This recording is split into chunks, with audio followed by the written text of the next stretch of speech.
Today, I'm going to teach you how to sign up for and use Claude AI. This is Anthropic's powerful AI assistant that can help you with everything from writing and research to coding and creative projects. Let's walk through the sign up process and get you started with your first conversation. First, open your web browser and navigate to Claude AI. This will take you to Claude's homepage where you can begin the registration process. Once the page loads, you'll see options to create your account. You have two main choices for signing up. You can click Continue with Google or Continue with Email. These are the two primary methods for creating your Claude account, and both work equally well depending on your preference. After you've decided which method works best for you, select your preferred option. If you choose to continue with Google, click that button and you'll be prompted to select the Google account you want to use for registration.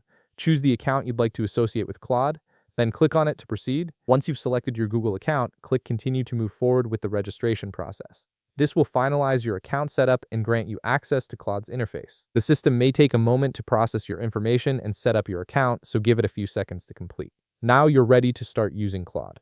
Navigate to the main chat input box, which you'll find in the center of the page. This is where you'll type all your questions and prompts. For example, you could type something like "explain quantum physics" simply. This is a great way to test out Claude's capabilities and see how it handles complex topics. Once you've typed your message, press enter on your keyboard or click the send icon to submit your question. Claude will begin processing your request immediately. After a moment, review Claude's response. The AI will provide a detailed answer based on your question, and you can read through it to see if it addresses what you were looking for. Claude's responses are typically comprehensive and well-structured, making them easy to understand. If you find Claude's response helpful and want to save it, click the copy button. This will copy the entire response to your clipboard, allowing you to paste it wherever you need it, whether that's a document, email, or notes app. And that's it. You're now signed up and ready to use Claude AI for all your needs. If you found this video helpful, please leave a like, subscribe, and see you in the next video.